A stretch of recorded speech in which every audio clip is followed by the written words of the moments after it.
Pernah kepikiran gak sih sejauh mana orang rela berbuat sesuatu demi kekayaan instan? Nah, kali ini kita bakal telusuri sebuah kisah nyata yang jujur aja cukup mengerikan. Ini tentang seorang pria yang mencoba mencari jalan pintas lewat dunia gaib. Sebuah cerita peringatan tentang bagaimana jalan pintas itu seringnya malah membawa kita ke jurang yang paling dalam. Terkadang, permasalahan ekonomi dapat membutakan mata dan batin seseorang. Wow, kalimat ini tuh bener-bener jadi inti dari semua cerita kita hari ini. Ini pengingat yang kuat banget. Kalau orang lagi kepepet, batas antara mana yang benar dan salah itu bisa jadi kabur banget. Yuk kita lihat gimana ini bisa terjadi sama tokoh utama kita. Oke, kita mulai dari tokoh utama kita. Sebut saja namanya Andi. Dia ini sebenarnya datang dari keluarga pedagang yang sukses loh. Tapi ironisnya, dia sendiri malah gagal total waktu coba nerusin bisnis keluarga. Nah, kisahnya dimulai dari sini, dari tekanan dan rasa malu. Kegagalan Andi ini sebenarnya tragis banget. Coba bayangin, dia punya semua fasilitasnya, toko warisan yang udah lengkap, ada modal, tapi dia kurang satu hal yang paling penting, disiplin. Uang dihambur-hamburin, modal sama keuntungan kecampur aduk, dan akhirnya dia terus-terusan minta uang lagi ke orang tuanya. Puncaknya, dia dicap sebagai beban keluarga. Sebuah julukan yang pastinya menghancurkan harga dirinya. Dan inilah momen kuncinya.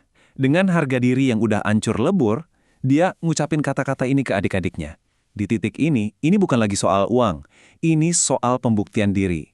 Dan janji inilah yang mendorong dia buat ngambil sebuah keputusan yang, ya ampun, bener-bener mengerikan. Merasa terpojok dan dipermalukan, Andi akhirnya mutusin buat menempuh jalan yang gak biasa. Jalan yang gelap dan supernatural demi mendapatkan kekayaan instan yang selama ini dia idam-idamkan. Nah, buat yang mungkin belum familiar, mari kita kenalan sama tokoh utama di balik kegelapan ini, Tuyul.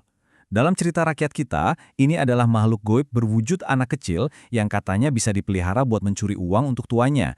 Kedengarannya kayak jalan pintas menuju kekayaan ya, tapi seperti semua jalan pintas, selalu ada harga yang harus dibayar.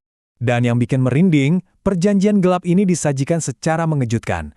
Hampir kayak menu di restoran, ada kelas-kelasnya, ada deskripsinya, ada harganya. Tentu saja, karena didorong oleh egonya yang terluka, Andi nggak mau yang biasa-biasa aja. Dia pilih yang VIP, dengan mahar 5 juta rupiah, uang yang bahkan harus dia pinjam dulu. Dan ini dia syarat-syaratnya, yang satu lebih mengerikan dari yang lain. Salah satu syarat paling aneh adalah si Tuyul ini harus tidur sama istrinya. Dalam keputusasaannya, Andi menyetujui semuanya, tanpa benar-benar paham betapa berbahayanya aturan yang terakhir. Jangan pernah, dalam kondisi apapun, mengusirnya. Awalnya kelihatannya pertaruhan gila Andi ini membuahkan hasil. Uang mulai mengalir deras, dan untuk sesaat dia merasa berhasil membuktikan ke semua orang kalau mereka salah menilainya. Coba deh bayangkan ini, sampai 5 juta rupiah dalam satu malam. Uang datang begitu aja, tanpa kerja keras.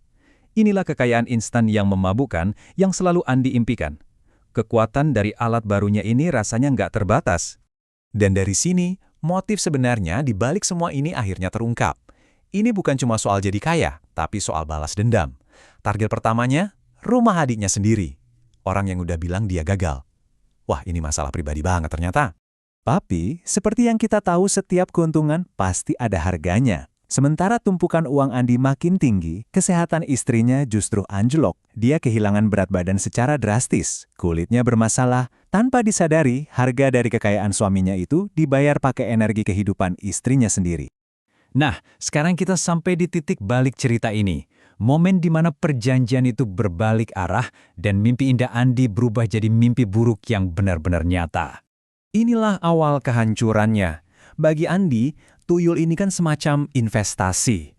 Nah, ketika investasinya ini mulai menghasilkan lebih sedikit uang dan malah jadi lebih rewel, termasuk minta disusui lebih sering, Andi mulai menganggapnya sebagai beban.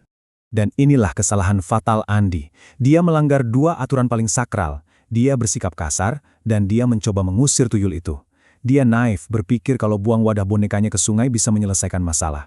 Tapi begitu sampai di rumah, makhluk itu udah menunggunya. Perjanjian telah dilanggar, dan balas dendamnya bakal sangat-sangat mengerikan. Kehancuran datang dengan cepat dan brutal. Ini bukan lagi soal uang, tapi serangan total ke keluarganya. Istri dan anaknya yang gak berdosa jadi target utama. Setiap bisnis baru yang dia bangun pakai uang haram itu hancur berantakan. Kekayaannya lenyap secepat kedatangannya.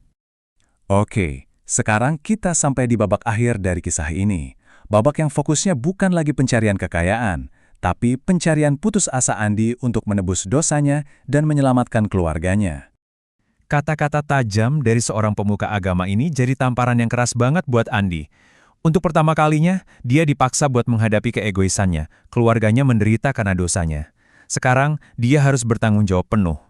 Dan inilah pengungkapan yang paling bikin bulu kuduk berdiri. Apa yang selama ini dianggap sebagai menyusui, ternyata adalah proses penghisapan darah dan energi kehidupan. Si tuyul itu secara harfiah menguras nyawa istrinya. Ini menjelaskan kenapa kondisi fisiknya bisa hancur separah itu. Penebusan dosa itu bukan proses yang instan. Ini adalah jalan yang panjang dan sulit yang harus Andi tempuh. Dimulai dari pembersihan spiritual, menyadari betapa jauhnya dia tersesat sampai lupa arti dasar imannya, lalu dengan rendah hati kembali ke keluarganya, dan akhirnya membangun kembali hidupnya dari nol dengan jujur dan kerja keras. Transformasi Andi akhirnya lengkap. Ukuran kesuksesannya bukan lagi berapa banyak yang dia ambil, tapi berapa banyak yang dia beri. Dia nggak cuma memperbaiki hidupnya sendiri, tapi juga berusaha menebus kesalahannya pada orang lain yang ikut terseret. Inilah penebusan yang sejati. Nah, kisah Andi ini meninggalkan kita dengan satu pertanyaan penting. Apa sih ukuran sejati dari sebuah kekayaan itu? Apakah tumpukan uang yang didapat dengan segala cara, ataukah kedamaian, kesehatan, keluarga, dan hati nurani yang bersih? Coba deh kita renungkan. Terima kasih sudah menyimak.